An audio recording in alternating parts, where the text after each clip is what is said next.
biasa urapannya. Dan saya merindukan nanti sekali-sekali saya tidak diundang jadi pengkhotbah tapi jadi BKR. Ya, karena saya sangat terberkati dan sangat semangat melihat pujian dari tadi pagi sampai siang hari ini. Kalau ada urapan Allah, saudara, benar-benar kita rasakan sesuatu yang berbeda. Saudara boleh undang penyanyi-penyanyi hebat ya, seperti Inul Daratista, pemain musiknya Ahmad Dhani. Wah, luar biasa mereka bisa nyanyi. Ya, saudara, tanpa latihan pun mereka bisa. Tetapi yang membedakan kita dengan mereka adalah kita dapat menghadirkan hadirat Tuhan di tempat ini. Ya. Tadi pujian ini mengatakan hanya ini Tuhan persembahan. Saya mau memberi yang terbaik buat Tuhan. Saudara, mungkin akhir-akhir ini di tengah krisis yang kita hadapi, di tengah pandemi yang ada, saya tahu memberi dengan mencucurkan air mata itu tidak mudah. Saya sudah alami beberapa kurun waktu ini. Tuhan menyuruh melakukan sesuatu, tetapi melakukan sesuatu dalam kondisi kita kekurangan itu tidak mudah. Makanya ada firman Tuhan mengatakan begini, ketika Anda dan saya memberi sambil mencucurkan air mata, wah, ini hebat banget saudara. Tetapi firman Tuhan jamin kita akan melihat, kita akan bawa pulang berkat-berkat. Makanya hari ini saya percaya saudara akan pulang dengan membawa berkat-berkat spesial dari Tuhan. Firman Tuhan berkata hari ini, saya akan membaca buat saudara sama-sama di dalam Amsal pasal 11 ayat 24 sampai dengan ayat yang ke-25. Amsal 11 ayat 24 sampai dengan ayat yang ke-25. Firman Tuhan berkata, ada yang menyebar harta tetapi bertambah kaya. Ada yang menghemat secara luar biasa namun berkekurangan. Siapa banyak memberi berkat diberi kelimpahan. Siapa memberi minum, ia sendiri akan diberi minum. Saudara, ini mungkin ini ayat kontroversial saudara karena bertentangan sekali. Masa ada sih menyebar harta makin kaya? Tetapi kalau Tuhan sudah berbicara lewat firman-Nya, jangan khawatir. Yang dapat menghadirkan berkat di dalam kehidupan kita, dalam pekerjaan kita adalah Tuhan. Karena Tuhanlah yang berkuasa memerintahkan berkat-Nya untuk dicurahkan di dalam perbendaharaan. Dan siapa memberi pasti akan diberi. Ya, ada satu kejadian yang hebat yang kita tahu, orang terkaya dunia adalah Bill Gates. Ya, tetapi dia bisa digeser oleh seseorang yang sangat dermawan, namanya Warren Buffett. Dia dikenal sebagai orang yang sangat dermawan dan tahun 2006 Warren Buffett itu menyumbang sebanyak 30,7 miliar US dollar.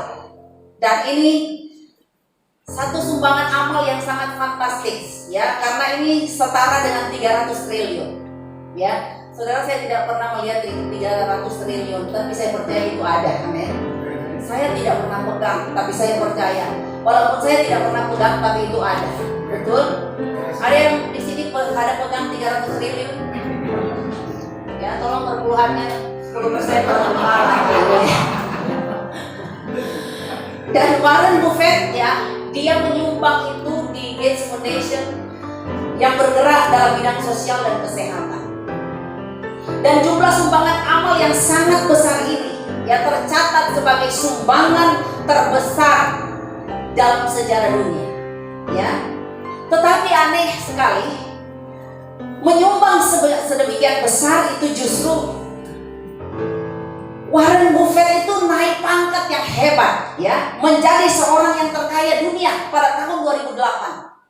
Dia mengalahkan Bill Gates yang 13 tahun memegang kuasa, memegang kepercayaan menjadi orang terkaya di dunia pada waktu itu. Tetapi itu bisa digeser oleh Warren Buffett. Saudara, ada satu kalimat yang dia sebutkan bahwa ya begini ceritanya ya, kemurahan hati dan kelimpahan itu berjalan seiring. Wah, saya akhirnya melihat membandingkan kebenaran firman Tuhan dalam Amsal 11 ayat 17. Di sana mengatakan begini, orang yang murah hati, ia berbuat baik kepada diri sendiri. Ternyata kalau kita murah hati melakukan sesuatu dengan tulus, itu sebenarnya menolong diri kita sendiri. Jadi jangan pernah berpikir bahwa ketika Anda menolong orangnya yang ditolong, perlu saudara ketahui, pelajari bahwa waktu kita menolong orang lain, kita sendiri tertolong. Baru-baru ini saudara ya, kita kan mengalami semua ya masa pandemi. Dan kami sebagai seorang hamba Tuhan itu posisinya tidak mudah ya. Karena banyak sekali saya itu diundang datang ke rumah jemaat. Nanti sudah di depan mereka baru mengatakan kami COVID. Apakah saya melari? Ya. Yang ada saya cuma tegak. Oh iya, ibu bapak COVID. Dalam hati kalau dibilang dari tadi saya sudah gak mau mengiyakan dan saya tidak mau datang. Karena saya tidak mau mencari-cari pencobaan. Amin. Tapi berhubung dia nggak ngomong kalau dia COVID, saudara, ya saya datang lah untuk mendoakan karena jemaat yang minta.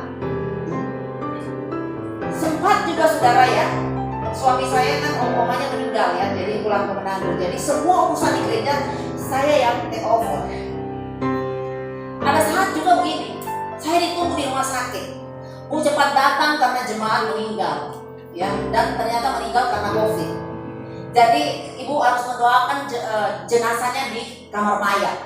Aduh saudara, saya ini ada penyakit bawaan ya, penyakit jantung. Dan saya pada waktu itu sangat takut untuk keluar rumah karena apa? Sakit jantung. Dan katanya gampang tertular kalau ada penyakit bawaan. Tapi hari itu saya terdesak sekali karena suami tidak ada.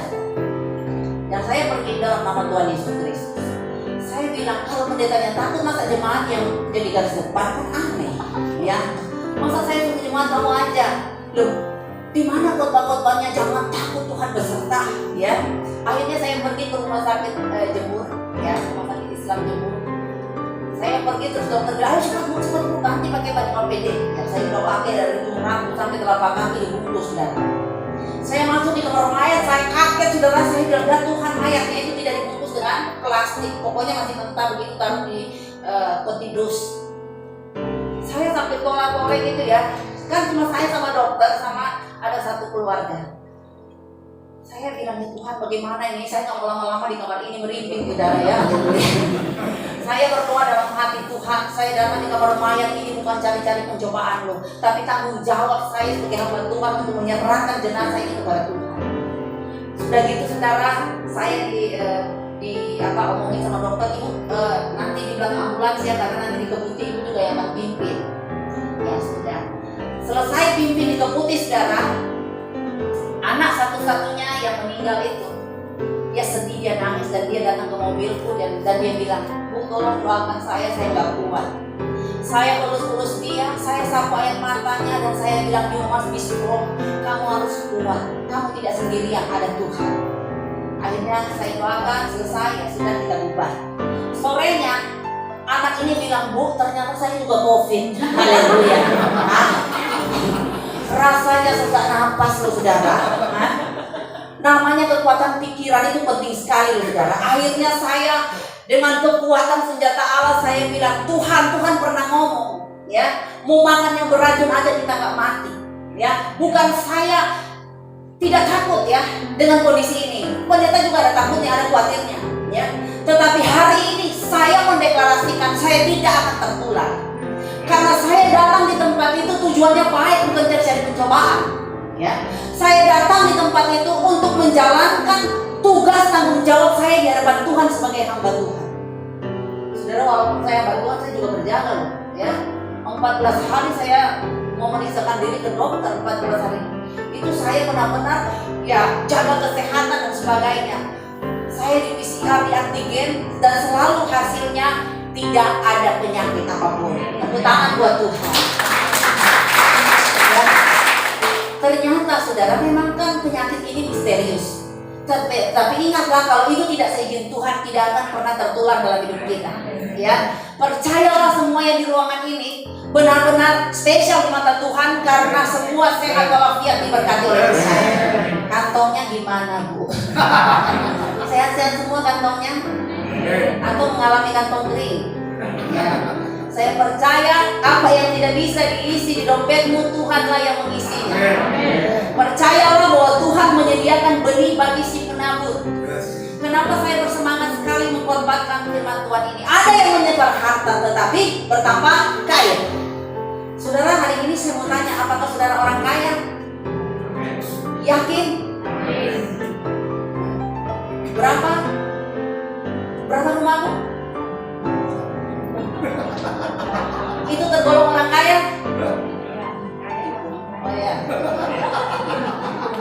dibandingkan dengan Bill Gates, kira-kira Anda posisi keberapa? Jadi saudara, kaya kita itu bukan dinilai dari banyaknya materi, banyaknya kendaraan yang kau miliki, banyaknya rumah yang kau miliki. Tetapi kekayaanmu adalah harta yang paling terindah adalah engkau sehat, kuat, engkau bahagia. Banyak juga orang kaya gak bahagia loh. Betul. Banyak orang memiliki segala-galanya tetapi mereka kehilangan damai sejahtera. Makanya firman Tuhan tadi pagi mengatakan, orang yang suka damai ada masa depan. Ya. Kalau kita ada damai sejahtera setiap hari, itu kekayaan kita. Daripada Anda kaya tapi sport jantung. Ada orang yang saya layani kaya banget, saudara. Dia punya 100 lebih rumah, 86 ruko, dan rumahnya banyak sekali.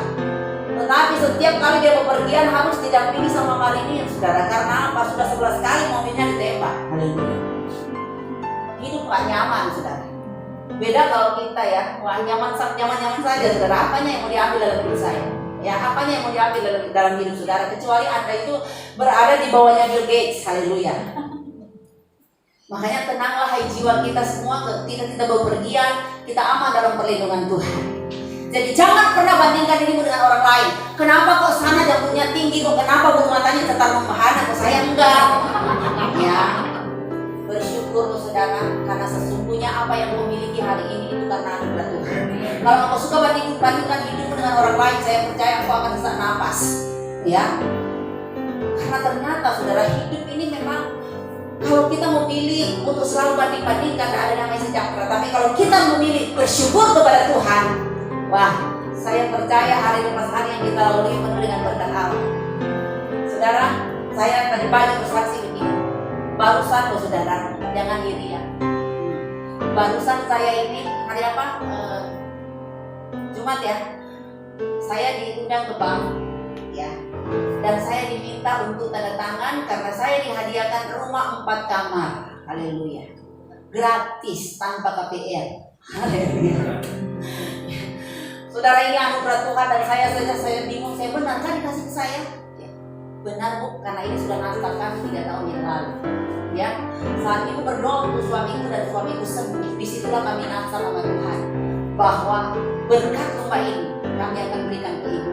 Itu pun saya hari Jumat barusan ini saudara dikasih pilihan, ada saksinya di depan. Dia bilang gini, ibu pilih yang mana? 4 kamar atau 16 kamar?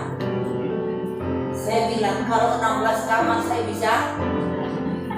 Karena apa? 2 kamar aja mau bersihkan sudah susah. Apalagi repot kayak saya dari pagi sampai malam, aduh haleluya. Tapi 4 kamar cukuplah. Kenapa 4 kamar cukup? 1 buat suami dan saya, 3 anak saya, yang pertama pria, yang kedua laki, yang ketiga lanang. Cukuplah. Ya. Jadi kalau sudah 16 kamar bahaya saudara, mau bayar pembantu pun susah. Saya bisa teriak setiap hari, saya tidak ada damai setiap hari kalau cuma setiap hari bersih-bersih rumah 16 kamar. Ya, jadi saya bilang saya tolak dalam nama Yesus, saya pasti kacau balau kalau sudah 16 kamar. Ya, bahkan saya bilang Tuhan tahu kekuatan kita kalau kasih berkat, saudara. Jangan Tuhan kasih berkat tapi mencekik leher. Saudara terlalu serakah. Ya, ibu ini juga masih bilang kalau ibu memang nggak mau 16 kamar tuh, yang di pojok tuh berapa kamar? 8. Ya, saya tetap pilih 4 kamar karena apa? Cukup bagi saya. Jadi ternyata saudara, saya bilang orang yang menyebar harta tidak akan pernah berkekurangan. Baru-baru ini selama kita pandemi, saya diproses Tuhan loh, benar-benar ada kalanya nggak ada apa-apa loh saudara. Ada kalanya kami diperhadapkan dengan, waduh, makan hari ini cukup hari ini loh saudara. Pernah ada satu jemaat datang di rumah saya dan dia mengatakan dia orang tadinya diberkati Tuhan, tadinya orang yang wah, pokoknya saya bilang is the best. Tapi kali ini datang di rumah saya, dia bilang, Bu, sudah 4 hari cuma makan super mie. Kenapa? Semua sudah habis total dan rumah sudah disita karena masa pandemi ini. Jadi untuk beli beras pun tidak ada. Sebutir beras di rumah saya enggak ada, apalagi uang. Saya tuh ngomong sama pembantu saya, si Ola, dia itu kan tidak bisa baca, dia punya keterbelakangan mental ya, tapi rajinnya luar biasa, jujur, nggak pakai HP ya saudara ya. Itu saya bilang pembantu tuh nggak tahu HP, nggak tahu duit ya, nggak tahu baca. Ya daripada pembantu terlalu pintar, akhirnya bikin sakit kepala, tetapi ini olah luar biasa. Ya, kenapa dia luar biasa? Dia kalau nyanyi sudah cuma ikut-ikutan. Satu ketika kepala bagian Pak BCA datang ke gereja saya dan duduk sama orang. Lagi nyanyi saudara, saya sampai bilang kenapa tuh kepala bagian BCA itu ketawa aja waktu doa penutup. Dia kan duduk sama Ola, terus dia bilang, aduh siapa nggak ketawa? Ya, nyanyi, kiranya Tuhan memberkatiku. Kan terakhir nyanyinya tuh begini. Apa itu ya yang terakhir, kalau kiranya Engkau memberkati aku. Ya, apa? Ya itu. Tapi begini, ya.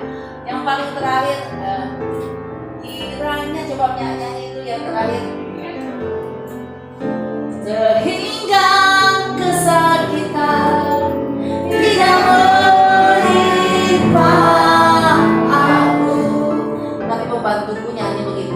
Sehingga kesakitan banyak menimpa aku.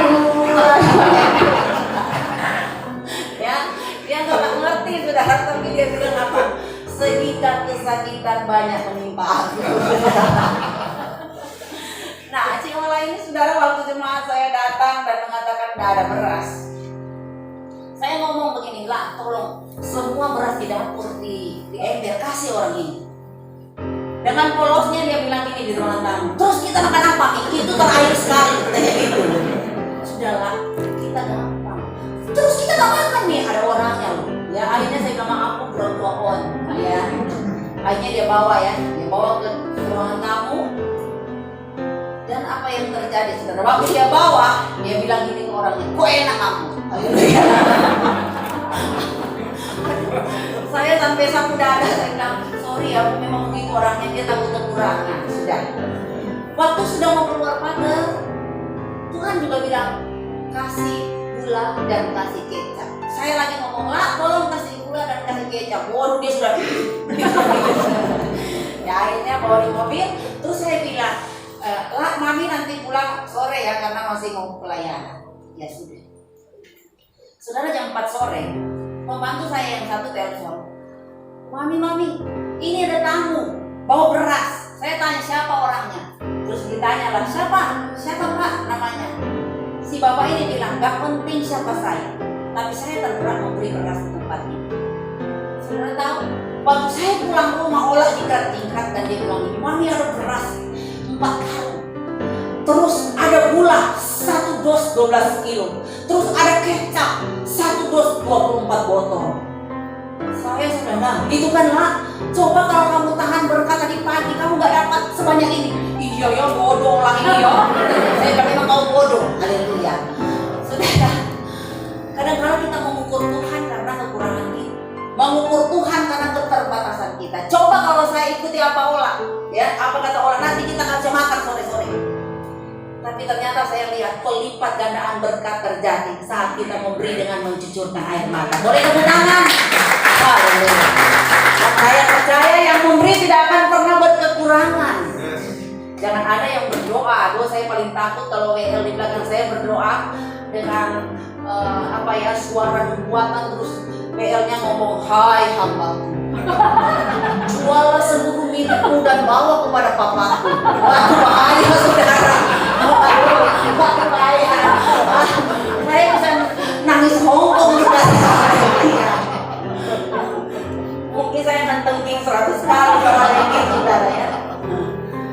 Saya mengatakan yang menggerakkan berkat bukan siapa-siapa, tapi Tuhan. Karena firman sudah berkata bahwa orang yang menyebar harta, dia akan bertambah kaya. Dan saya melihat dalam perjalanan kehidupan saya pribadi, gak pernah sampai hari ini saya berkekurangan, ya. Dan saya lihat bagaimana Warren Buffett, dia sudah menyumbang sekian banyak loh, bukan kecil loh, tetapi dia tidak pernah berkekurangan, ya. Ada lagi satu gurunya, dia namanya Ben Graham, dia guru daripada Buffett. Dia mempunyai segalanya dalam hidup ini, dan dia itu pintar mengajar, saudara. Dan dia ingin menyumbang sesuatu dengan pengajarannya dan tanpa bayar. Wah, Dan Aaron melihat bahwa hidupnya pun tidak berkekurangan, bahkan malah ia diberkati oleh Tuhan. Saya ini adalah mengajar di salah satu sekolah dan saya mengajar bahasa Yunani.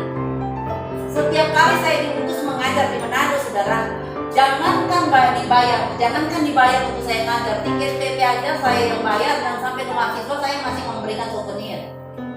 Rasanya saudara rugi bagi saya, udah ngajar, udah tiket PP, terus nggak dapat apa-apa. Tetapi saya cuma punya keyakinan, apa ilmu yang saya miliki saya bisa bagikan kepada orang lain. Gak penting mereka bayar, yang penting mereka jadi pintar. Dan untuk urusan berkat itu urusan Tuhan. Ya, saya mendirikan sekolah. Selama saya mendirikan sekolah saya nggak dapat apa-apa, malah nolong. Tetapi saya melihat janji Tuhan itu ya dan amin.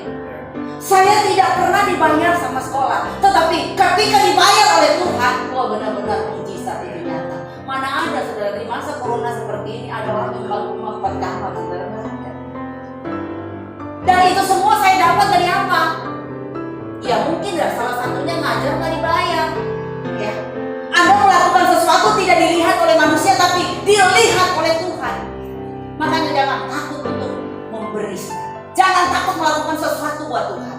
Apalagi sekarang mau Natal, saudara, ya pasti gereja membutuhkan dana untuk memeriahkan hari Natal.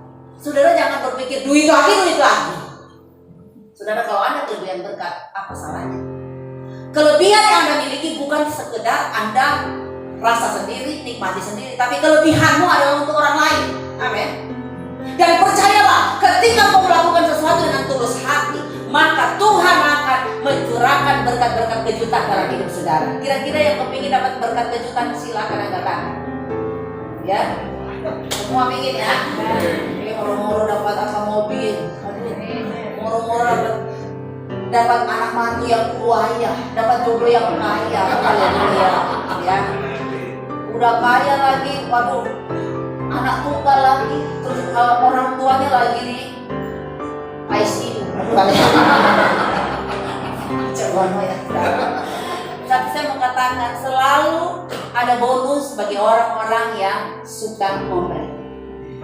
Anda melakukan untuk Tuhan di tempat ini, saya percaya Tuhan bisa bayar saudara di tempat lain. Tuhan gak seperti ya kayak Anda kerja di bank nanti akan dibayar bank. Anda melakukan sesuatu di tempat ini, di sana saudara-saudara bisa menikmati hal yang lebih besar. Ada orang terlalu pelit dalam kehidupan saudara, aduh pikirnya luar biasa. Ya orang pikir tempatnya di mana? Nah, yang ngomong para laki-laki ya, karena menyadari kalau uang sudah di tangan istri bahaya ya, bagaikan berada di mulut buaya, kalau keluar berdarah, haleluya. Ya makanya yang di belakang selalu amin amin ya, haleluya. Saudara, kalau Tuhan menggerakkan saudara memberi saudara, sebenarnya itu berkat spesial buat saudara. Ya, saya waktu di Gunung Lama juga.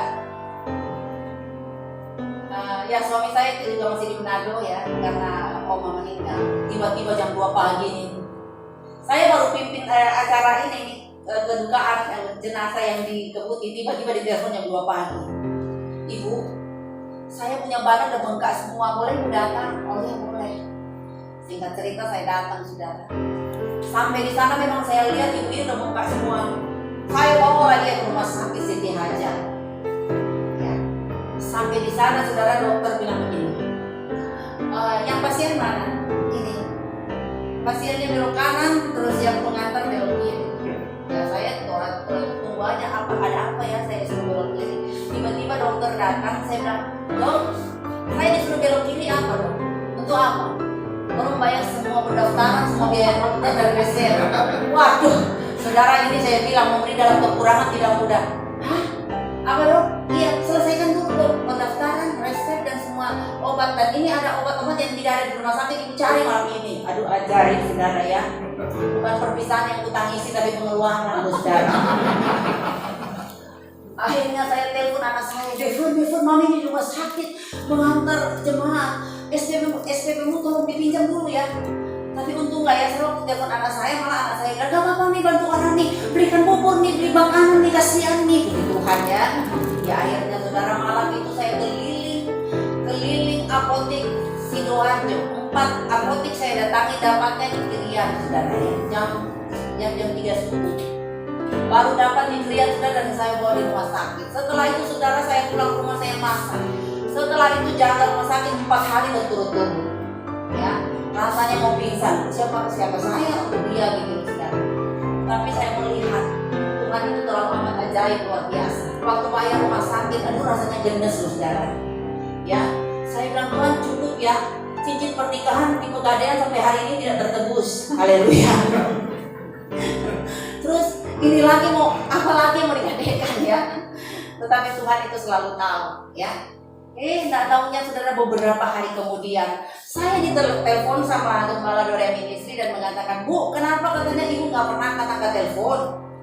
Ya, si ibu ini ingin ngomong sama ibu, udah kangen sama ibu, dicari 3 bulan ini nggak dapat, ibu nggak pernah angkat telepon, nggak pernah jawab WA. Bu, tolonglah kasih waktu, kasihan Bu, dia kangen sekali sama ibu. Akhirnya kita janjian hari Rabu pergi. Ternyata saudara ya, ini hari waktu kami sampai di tempat itu di Kahuripan saudara ya, ibu ini bilang, Bu, aku udah lama loh, sudah 7 tahun kita tidak bertemu, dan 3 bulan terakhir ini saya cari ibu nggak pernah angkat telepon. Sebenarnya ya, saya ingin ngomong sesuatu ke ibu. Ibu ingat nggak ya, ibu pernah doakan saya 7 tahun lalu dan sudah digenapi dalam beberapa bulan ini. Dan puji Tuhan Bu, sebagai tanda syukur saya ingin memberikan oleh-oleh buat ibu. Wah, tahu-tahu saudara, amplop coklat diturunkan, dan saudara tahu isinya 10 juta itu untuk membayar rumah sakit. Bagi Tuhan tidak ada yang mustahil. Perbudakan buat Tuhan. Lebih kencang lagi, haleluya. Jangan terlalu kencang karena pendeta kadang-kala jatuh karena tepuk tangan. Ya, untuk itu saudara, mari. Firman Tuhan lagi berkata di dalam ayat yang ke-25, siapa banyak memberi berkat, diberi kelimpahan. Siapa memberi minum, ia sendiri akan diberi minum. Jadi mari saudara, jangan takut untuk memberi. Ya, bukan karena saya ada pesan sponsor dari Gembala, tidak. Tetapi saya ingin praktekkan, dan saya ingin saudara juga diberkati, bahwa ketika Anda memberi untuk pekerjaan Tuhan, Tuhan melihat dari tempat yang mana tinggi. Dia mampu melakukan yang terbaik. Apa yang Anda berikan, dia mampu bayar lebih dari apa yang Anda berikan di hadapan Tuhan. Ya, makanya tadi saudara, saya tergerak sekali itu nyanyi bersama WL Singer saudara. Betapa hatiku berterima kasih. Karena sesungguhnya saudara, aduh, gak ada apa-apa yang kita bisa balas di hadapan Tuhan selain kita mempersembahkan tubuh kita sebagai persembahan yang hidup, yang kudus dan berkenan kepada Tuhan. Saya jujur bangga ketika melihat, aduh, pemimpin pujian hari ini, belenggu dipatahkan, kalau patah bisa gempar. Ya, kalau sampai pemimpin pujian bisa patah-patah saudara, waduh, lupa bumi loh saudara. Karena badannya makmur. Diberkati Tuhan ya. Ya, seperti saya katakan, jangan bangga punya badan besar, tapi di hadapan Tuhan Anda tetap kecil. Haleluya ya. Jadi mari hari ini saudara, saya tidak panjang lebarkan firman Tuhan, tetapi coba lihat contoh-contoh di dalam Alkitab. Siapapun yang melakukan kebenaran, mau menabur yang baik, pasti Anda akan melihat kuasa Tuhan, mujizat Tuhan yang luar biasa. Tuhan akan angkat saudara dalam kemuliaan. Coba ya, perhatikan. Tuhan angkat Daud ketika dia sedang menggembalakan kambing domba. Tuhan angkat Musa pun ketika dia sedang bekerja, sedang mengembalakan kambing domba. Coba saudara lihat, Yusuf juga diangkat Tuhan benar-benar menjadi seorang penguasa ketika dia pun ya mengalami masa-masa yang sulit dalam hidupnya. Jadi jangan kira sekarang ini posisi saudara sepertinya tidak menguntungkan. Tetapi justru disitulah Tuhan akan membawa saudara diorbitkan dalam kemuliaan. Oleh Tuhan, benar-benar kita akan melihat kejutan-kejutan yang hebat bersama dengan Dia. Untuk itu kalau mau mendapatkan sesuatu yang hebat, apakah Anda sudah melakukan yang hebat di hadapan Tuhan? Anda ingin kaya tapi karyamu tidak kelihatan. Anda ingin kaya tapi karya-karyamu semua nihil. Di mana Daniel saudara? Baru bekerja sudah resign. Baru kerja sedikit udah capek, udah lelah, penuh dengan alasan. Bagaimana mungkin bisa kaya?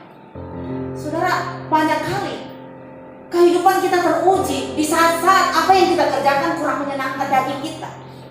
Ada kalanya saudara dibentuk memang sakit, kita dibentak-bentak, kita direndahkan, rasanya ya saudara, kita punya harga diri diinjak saudara. Tetapi dari situlah kita mungkin diangkat Tuhan lebih lagi dan lebih lagi. Makanya jangan suka protes-protes, tetapi jalani proses dengan selalu berkata segala perkara dapat kutanggung bersama dengan Tuhan. Katakan di kanan kiri, gak usah protes-protes, hadapi proses saja dengan banyak syukur. Di belakang saya memang agresif sekali. Gak usah protes-protes, ya. Suka protes itu nggak pernah cepat melihat kemuliaan Tuhan. Tetapi ketika Anda sabar, kesabaran itulah yang memenangkan pertandingan iman. Tapi ada yang mengatakan, Bu, tetangga saya namanya sabar sudah mati loh, cepat mati. Haleluya. Nggak apa-apa, orang sabar cepat mati berarti dia menempati kesenangan yang untuk selama-lamanya. Haleluya. Ya. Jadi saudara, jangan terlalu termakan dengan apa kata dunia. Aduh, ke gereja 2 jam nangis stop. Ya, nyanyi-nyanyi, tepuk tangan, tidak ada juntrungannya. Saya mau katakan, waktu kita sedang memuji Tuhan, waktu kita sedang menyembah Tuhan, waktu itu yang membawa kita umur panjang loh. Karena survei membuktikan di Amerika, orang yang 1 minggu 1 kali beribadah saja, 46% umurnya diperpanjang. Wah, luar biasa ya. Itu cuma 1 hari dalam seminggu. 46% katanya ya, umurnya jadi panjang. Kenapa? Waktu beribadah kita punya emosi jadi stabil. Betul? Waktu ibadah, walaupun banyak masalah, walaupun banyak tekanan, tapi di hadirat Tuhan semua bisa diselesaikan. Makanya Anda yang kurang beribadah, puji Tuhan ya sekarang sudah onsite. Berbahagialah kalau Anda ada kesempatan untuk beribadah. Karena puasa ibadah membuat roti makananmu diberkati, air minumanmu diberkati, dan Tuhan menjauhkan engkau dari segala sakit penyakit. Tapi ada orang yang salah konsep, flu sedikit bilang, capek lelah kamu aja yang ke gereja. Padahal waktu ke gereja, Anda sedang mengalami kesembuhan dari Tuhan. Saya bilang kalau ada suami-suami kayak gitu ya, dia bukan ini ya. Saya bilang sudah banyak alasan lah, karena memang dia nggak suka ke gereja. Tapi orang yang walaupun mungkin ada kelemahan tubuh, tanpa disuruh istri aja, pasti dia akan berangkat untuk beribadah kepada Tuhan. Ya, makanya ya para suami yang agak keras di sini, saya percaya ya, ketika Anda dilawat Tuhan, pasti kehidupanmu akan jauh berbeda. Ya, suami-suami yang keras silakan bertobat keburu Tuhan datang. Ada suami bilang, saya keras tapi istri saya jauh lebih keras, Bu. Walaupun dia sepertinya pendiam kelihatannya, Bu, tetapi nggak bisa digoyang prinsipnya. Aduh, saya sih, Bu, memang ngomongnya besar, tetapi kalau aku sudah disentuh dengan kasih lalu lunak, Bu, tapi istri saya bisa berbulan-bulan yang nggak ngomong. Aduh, haleluya. Saya cuma bilang, Bu, Pak, bukankah Tuhan bilang diam adalah emas? Makanya berbulan-bulan istrimu diam. Haleluya. Ya. Banyak juga yang kelihatan diam tapi aduh amin ya. Dia ngomong sekali bisa pingsan. Ada yang begitu. Para suami saya ngomong, ada yang begitu. Kelihatan sih diam, tapi sekali dia ngomong, waktu pembantu bisa keluar berapa kali. Ya. Jangan salahkan pembantu sudah, ya. Gak usah periksa dokter tapi periksa diri. Ada yang salah kan dalam hidupmu? Ya. Saya bilang ada beberapa jemaat bilang hanya ibu yang bisa membuat hanya ibu yang sabar melihat orang. Ya, kenapa? Aduh, saudara, namanya kalau dia saudara yang menjadi, biarpun Anda mau panggil, mau suruh, kadang-kadang dia nggak mau. Kadang-kadang kalau saya mau panggil, dia nggak mau, dia sudah dengar tapi dia tidak mau ini, dia nggak mau bersuara. Terus saya buka kamarnya, malah dia marahin saya. Mami nggak lihat aku lagi doa. Haleluya, saudara. Saya bilang kalau bukan Tuhan, saudara ya, mungkin saya nggak sanggup. Tetapi ya ini saya bilang, orang pintar bisa berpura-pura bodoh, tapi orang bodoh tidak bisa berpura-pura pintar, gitu. Akhirnya saya bilang, oh iyalah, sorry ya, Mami mengganggu doamu. Padahal dia tidak lagi berdoa.